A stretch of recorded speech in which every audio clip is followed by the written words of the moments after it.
Okay, now our last line, the last line we're going to look at is the deep front line.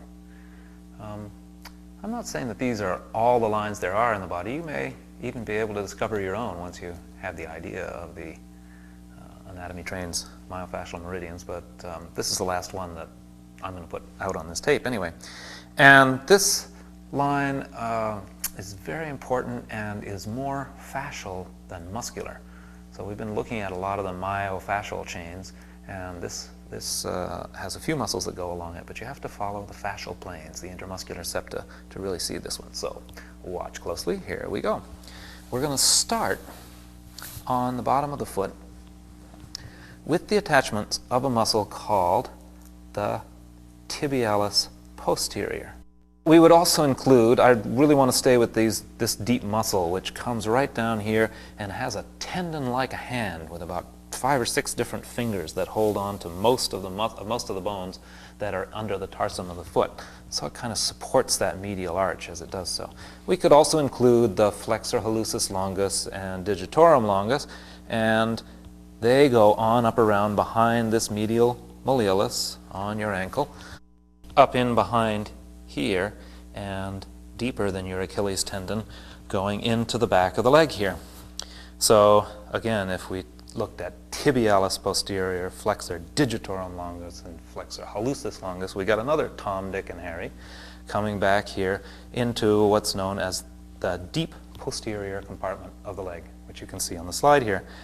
Now, this deep posterior compartment goes onto the back side of the fibula and the tibia and ties into this interosseous membrane way deep in the leg.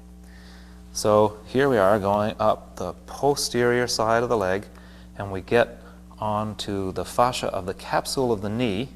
And this is also, again, we're following more fascia than muscle. You could think about the popliteus in this level of fascia. However, it's just really the capsule of the knee and the fascia that's going along with the neurovascular bundle, the bundle that's carrying the nerves and the blood vessels. And it crosses the knee with the neurovascular bundle, with the bundle of nerves and blood vessels, and cuts through back to the front of the leg, from the back to the front of the leg, through a hole in the adductor magnus muscle known as the adductor hiatus. So you may think it's strange that the deep front line actually starts out on the bottom of the foot, which is where the back line started, and goes to definitely the back of the leg. However, biologically, this was the front of your leg. Your leg, when you were a salamander, when your granddad's granddad was a salamander, your leg faced this way. This was the front of your leg. In the course of embryological and evolutionary development, both, the leg turns in so that what was the front side of your leg has become the inside or the back side of your leg. So here we are back on the front of the leg. Now, the next journey that this deep front line takes is up the intermuscular septum that runs between the quadriceps muscle and the adductor muscles. This is the line that you can see in this Vesalius slide, and it takes us right up the side of the linea aspera, the front side of the linea aspera, on this plane up to the femoral triangle, which is right in, let's just stick this to the side. Femoral triangle is right in here, and call it the groin. You also can call it the leg pit, because it is to the leg what the armpit is to the arm. Here you've got the blood vessels and the nerve, the femoral vein, artery, and nerve going through here. And you have our favorite muscle of all the body, the psoas, going through here. So you can travel up here on the psoas into the groove created by the transverse processes and the bodies of the vertebrae, of the lumbar vertebrae. I'm drawing this as if it's a line, but it's actually a series of muscles, 1 to the 5th, 1 to the 4th, 1 to the 3rd, 1 to the 2nd, 1 to the 1st, 1 to the 12th thoracic vertebra. So here we have a line going up through the body that starts from the bottom of the foot, goes up the back of the lower leg, around to the inside of the thigh, up to the front of the hip, and across behind the guts This muscle is retroperitoneal. It's behind all your intestines and attaching to the side of the lumbar vertebrae here. This area of the groin here and the hip is just so important. Again, it's such a common postural fault to see the hip closed or the lower back pulled forward, and by cause of the muscles that go through here. And when I first started working, nobody had heard of the psoas and nobody knew what it was, and now when I go to teach people, everybody thinks must be the psoas. So I want to get a little more clarity in this area here. So here's the psoas express. This is the express muscle going through here. Now, if you looked at just below the psoas attachment, almost in the same place, is a muscle called the pectineus. And the pectineus comes up here to the iliopectineal ridge on the pubic bone. And if you wanted to keep going in this same direction, you could get on the psoas minor, for those people who have a psoas minor, which would carry you back up, carry you back up on top of the psoas to T12L1. So you could cover this same distance with the pectineus and the psoas minor that you covered with the psoas. Let's cut this off because there's another. Put this over here. There's another local here that runs outside the psoas. You can see that this pectineus, if I could get it to stick, is running inside the psoas. Here comes another one outside the psoas. The iliacus or iliacus comes along here, starts with the same tendon as the psoas, but opens up into the hip here and fills in this whole inside of the iliac fossa, but its top attachment here is along the inside of the iliac crest. If you keep right on going from the inside of the iliac crest, you get right on to the quadratus lumborum muscle, which also takes you up to the 12th rib and the first lumbar vertebrae. So, if you had to get from the inside of the leg to this area of the 12th thoracic vertebrae, first lumbar, you could take three routes. You could take the psoas express up the inside here, you could take the pectineus and then psoas minor local, or you could take the iliacus quadratus lumborum local. All of these need to be considered when you're thinking about fully opening up the hip so that people get full hip extension. I guess it's obvious, but there will be an equal and opposite deep front line. I hope it's equal. Oftentimes it's not equal. In all the cases of scoliosis, pelvic imbalance, these two lines are not going to be exactly equal, but in terms of anatomy, there's an equal and opposite line coming up over here and coming up on the psoas on this side. Now, if you, once you get to here, the bifurcation stops, and as far as the line goes, we're going into a lot of structures that are singular. It's not that there's an equal and opposite left and right side, but there is one structure. For instance, the next one we're going to is the diaphragm. There's only one diaphragm. But this oneness, in terms of the deep front line, carries on down here in terms of the anterior longitudinal ligament, which you can see in this slide goes right down all the way to the tailbone. So if we were to look at this as an anatomy train, we could start right here, and we're just going to consider the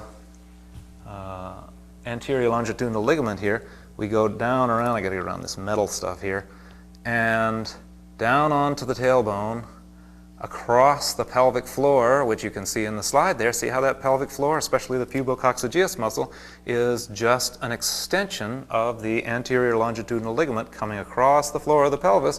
But hey, we don't have to stop there. We can get right on the rectus abdominis and carry ourselves right up the front of the spine. So, right up the front of the body. So you could say, I know that we've already put the rectus abdominis in as part of the superficial front line, but now I would like to give you the idea that the anterior longitudinal ligament and the pelvic floor and the rectus abdominis are kind of a long tail to the spine. At least, maybe a tail is going too far, but they are definitely part of a line here that surrounds the abdominal balloon and gives shape to the abdominal balloon. And sometime when we talk about this a little more, we can put in the clinical implications of this. But I wanted you to see that if we had taken the deep front line down from the top instead of up from the bottom, we'd get down to this place. We could either go straight down the spine and onto the pelvic floor, or we jump onto the psoas, which would take us left or right. So now we're going to continue going on up from here. And if you look at the slide there, you can see that there's a clear interdigitation here between the fibers of the psoas coming up like this and the fibers of the diaphragm coming down like that. If you look at the interface between the crura of the diaphragm and the psoas in your anatomy books, it looks as though they're completely separate. But I'll tell you, if you do any dissection, you will see that the fascia is absolutely continuous from the psoas to the crura of the diaphragm. It is really hard to tell where one stops and the other begins. The diaphragm arises out of these fibers of the psoas and out of the anterior longitudinal ligament and comes across in a dome here, which you probably can't see, but you know where the diaphragm is anyway, don't you? The central tendon of the diaphragm comes across here and attaches to the xiphoid process on the back. So that is one route that we can take with the deep front line. This whole route here, the inside of the chest is part of the whole route of the deep front line, but we're going to take a few different roads through here. So one would be to take the diaphragm forward to the back side of the sternum, and then we can travel up. Can you see my hand inside the sternum here? Travel up the transversus thoracis, come up behind the sternum, and let's see, we'll make our little guys do that here. Come up behind the sternum, and where are we? We're behind the sternum on those little guys that go right on up. Here, we'll take Gustav's head off just for a moment, he doesn't mind. That go right on up to the hyoid bone. In fact, they go inside the hyoid bone and out like this to the floor of the mouth. So the most forward route, if we took the most anterior route up the deep front line, we would be going from the diaphragm over the central tendon of the diaphragm to the xiphoid process here, up the back side of the sternum, the inside of the sternum with the transversus thoracis and all that fascia, and come out the top at the behind the sternum and up these little muscles here to the hyoid bone and forward to the chin. That's one route up here. And obviously we could continue with the jaw muscles which hold the jaw to the face. We won't go through all those in detail, but just to understand that the visceral part of your throat is connected down through your chest into the deep front line on the front side of your spine. Okay? All right, that was the front route for the deep front line. Now we got a middle route of the deep front line. We go up and forward on the diaphragm again, but this time we stop in the middle of the central tendon. What's attached to the middle of the central tendon? Look at the slide, you will see that the pericardium is attached to the middle of the central tendon. The pericardium is the bag around the heart, and that's part of a big connective tissue structure which runs front to back here in the chest, like that, and contains the pericardium and the visceral pleura of the parietal pleura of the lungs and all the tubing that's in here. And if you come right up with that, you come up to the top of the lungs and the top of the heart with all this fascia of the thoracic inlet up here. And inlet or outlet? I always forget. Anyway, coming up here to the top of the dome of the lungs, you get onto the scalenes, and the scalenes carry you right across to the anterior tubercles. These muscles are major, major suspensory muscles. The scalenus anterior, middle, and posterior are major. Of course, they go to the ribs, but the inner fascia actually goes to the lung itself, actually holds up this mediastinal tissue. So you could say that the organs are suspended between the psoas and the quadratus lumborum on the bottom and the scalenes at the top. This fascia is really important in holding up the organs. So our middle route with the deep front line in the chest goes up the diaphragm, through the pericardium of the heart, out with the connective tissue of the mediastinum, and up on the scalenes and the scalene fascia onto the cervical vertebrae. As I mentioned before, there are also little muscles back here that connect those vertebrae to the back of the skull, so that would be the end of the line going in that direction. Okay, and just one more, the back root of the deep front line is just the continuation of the anterior longitudinal ligament right up the spine, and it would go right up to the top of the neck and would attach to the skull.